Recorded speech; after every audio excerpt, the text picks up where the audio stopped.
Assalamualaikum warahmatullahi wabarakatuh. Saya di sini akan mempresentasikan hasil review jurnal dari kelompok kami dengan judul Peran dan Koordinasi Stakeholder dalam Pengembangan Kawasan Minapolitan di Kecamatan Ngelegok, Kabupaten Blitar. Jurnalnya yaitu Jurnal Administrasi Publik, volume dan halaman volume 3, nomor 12, halaman 2070 sampai 2076. Penulisnya yaitu Muhammad Ali Zuhri Mahfud, Bambang Santoso Haryono, dan Nikelas Titi Ferry Anggraini. Dengan kelompok Dina Ari Septiana sebagai reviewer, Ahmad Rofiki sebagai kameramen atau editor, dan Indah Tista Widyayanti sebagai presenter. Selanjutnya, latar belakang. Berdasarkan keputusan Menteri Kelautan dan Perikanan serta keputusan Bupati Blitar menetapkan Kabupaten Blitar sebagai salah satu daerah kawasan minapolitan dengan mengimplementasikan pada Kecamatan Ngelegok. Namun demikian, operasional konsep pengembangan kawasan ini sejak tahun 2010 masih belum sepenuhnya terintegrasi secara utuh yang akan berdampak pada keberhasilan dalam pencapaian tujuan pelaksanaannya. Namun ada permasalahan. Banyaknya elemen pemerintah yang terlibat dalam implementasi pengembangan kawasan ini menyebabkan kendala dari aspek institusional, yaitu kurangnya keterpaduan dan koordinasi antar stakeholder dalam mengelola kawasan ini.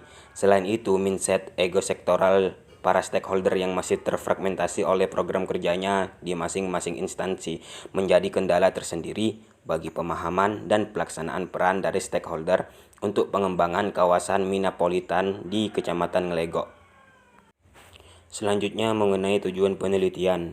Melihat besarnya manfaat dan harapan dalam pengembangan kawasan minapolitan ini dengan potensi kendala yang berkaitan dengan implementasinya, serta dengan melihat konsep dan teori yang ada, maka tujuan penelitian ini adalah untuk mengetahui, mendeskripsikan, dan menganalisis peran dan koordinasi stakeholder dalam pengembangan kawasan minapolitan di Kecamatan Ngelegok, Kabupaten Blitar.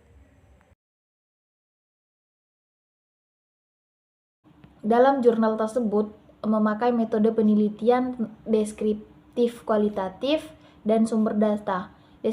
Deskriptif kualitatif ini lebih fokus kepada melihat peran para stakeholder dan koordinasi antara stakeholder dengan memperhatikan bentuk dinamika serta kendala koordinasi antara stakeholder. Kalau dalam sumber data memakai data primer dan data sekunder.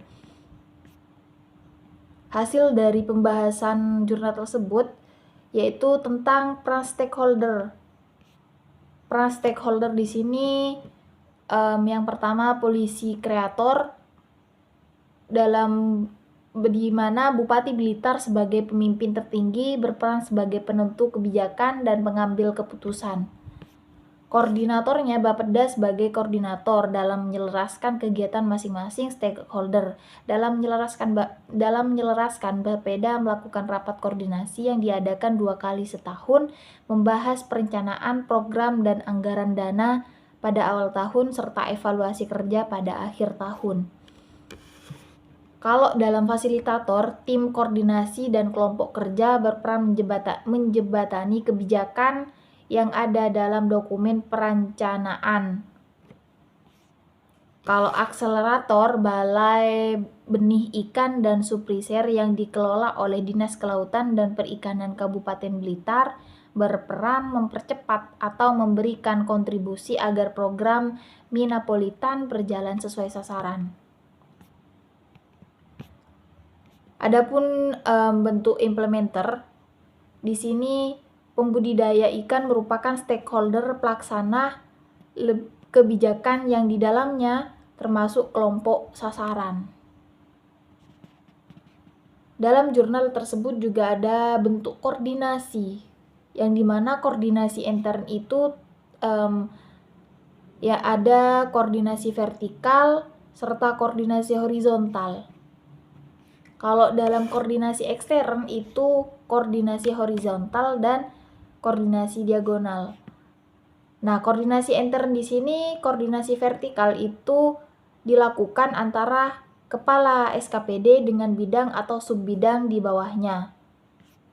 Kalau koordinasi horizontal dilakukan antara bidang di dalam internal SKPD, pendukung, pengembangan kawasan metropolitan,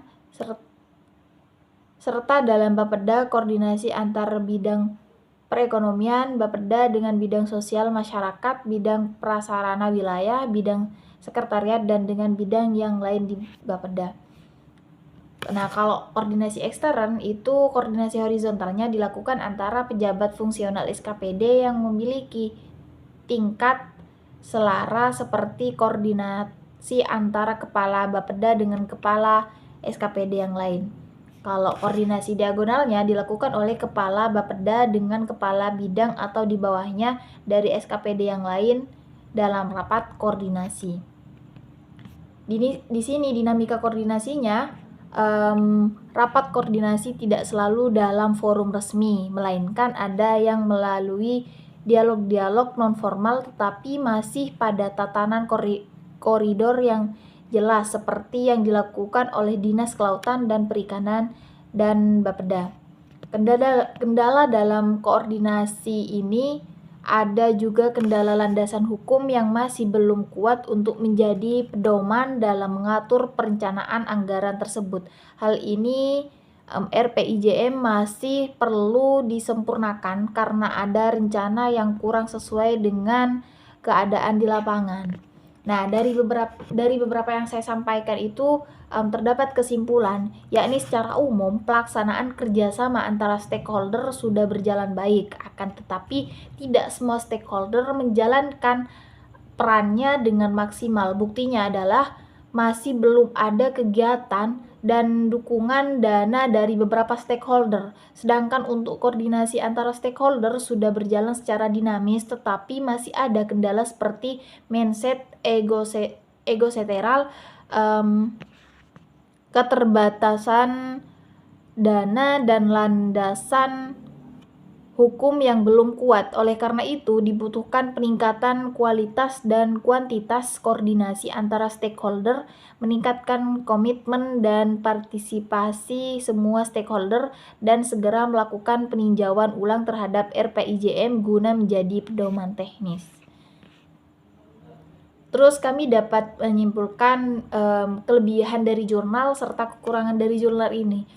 Kelebihan jurnal tersebut memaparkan secara jelas latar belakang permasalahan, tujuan, serta metode penelitian yang dilakukan oleh peneliti, penulisan bahasa yang digunakan baku dan mudah dipahami. Kekurangannya adalah tidak dicantumkannya tahun penelitian dan peneliti kurang tepat dalam penulisan daftar pustaka. Mungkin hanya itu yang bisa saya sampaikan, kurang lebihnya mohon maaf. Wassalamualaikum warahmatullahi wabarakatuh.